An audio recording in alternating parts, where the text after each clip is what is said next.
بسم اللہ الرحمن الرحیم۔ میرا نام ہے محمد طیب اور آپ دیکھ رہے ہیں میرا یوٹیوب چینل طیب ٹپس۔ آج کی ویڈیو میں ٹیچنگ سے ریلیٹڈ 3 چیزیں آپ سے شیئر کروں گا اور انشاءاللہ العزیز اس پر عمل کرنے کے بعد آپ کو اور آپ کے جو اسٹوڈنٹس ہیں، شاگرد ہیں آپ کے، ان کو بہت زیادہ فائدہ ہوگا۔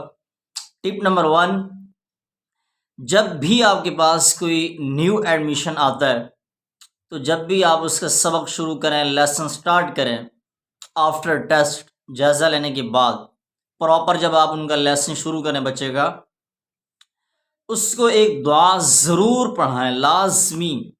اور یہ دعا فرسٹ ٹائم 3 ٹائمز پڑھائیں، یعنی پہلی کلاس اور پراپر لیسن جب اس کا مکمل سبق شروع ہوگا تو یہ دعا آپ نے 3 مرتبہ بچے کو کہلوانی ہے، چاہے جس عمر کا بچہ بھی ہو۔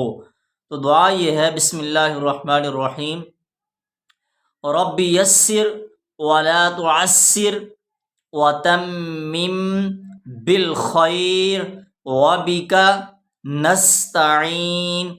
اور ممکن ہو تو روزانہ بھی آپ سبق سے شروع کرنے سے پہلے آپ یہ دعا 3 مرتبہ بچے سے پڑھوائیں۔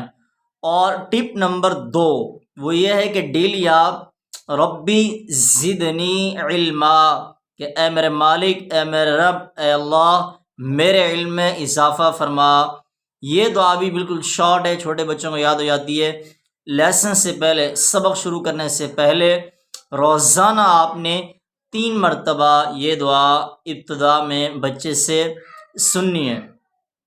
اور لاسٹ 1، آخری ٹپ، تیسری، وہ یہ ہے کہ جب بھی کوئی بچہ غلطی کرتا ہے تو آپ اس کو، اکثر اساتذہ کرام کیا کرتے ہیں، پڑھ کے بتاتے ہیں، غلط پڑھ کے بھی بتاتے ہیں اور صحیح پڑھ کر بھی بتاتے ہیں، اور پھر اس میں بتاتے ہیں کہ جو پہلے میں نے پڑھا یہ غلط تھا اور جو اب میں نے پڑھا یہ صحیح ہے۔ آپ اس طرح پڑھتے ہیں اور میں اس طرح پڑھ رہا ہوں، جس طرح میں پڑھ رہا ہوں اس طرح آپ نے پڑھنا ہے، جس طرح بچہ پڑھ رہا ہوتا ہے غلط اس طرح پڑھ کے اس کو نہیں بتانا۔ مثال کے طور پر بچہ پڑھتا ہے کل هو اللہ، کے کا ساؤنڈ یوز کرتا ہے، بغیر نقطے والا کاف کا استعمال کرتا ہے، اور آپ بھی اس کو بتا رہے ہیں کہ بیٹا کل هو اللہ نہیں ہوتا، قل هو اللہ ہوتا ہے۔ تو آپ نے بھی بچے کی طرح پڑھ کے کبھی بھی کوئی بھی غلطی اس کو نہیں بتانی، بلکہ ٹو دا پوائنٹ، بالکل سیدھا آپ نے جسٹ غلطی بتانی ہے اس کو، اس میں مکمل ڈیٹیل میں نہ جائیں، اور اس سے بہت زیادہ فائدہ نہیں ہوتا بلکہ نقصان ہوتا ہے۔ اور استاد یہ سمجھ رہا ہوتا ہے کہ شاید اس طرح مکمل تفصیل سے 2 طرح سے، ایک صحیح اور ایک غلط طریقے سے غلطی بتانے سے، بچے پر عیاں کرنے سے، واضح کرنے سے بات سمجھ میں آ جائے گی بچے کو، حالانکہ ایسا نہیں ہے، اس کا بہت زیادہ نقصان ہوتا ہے۔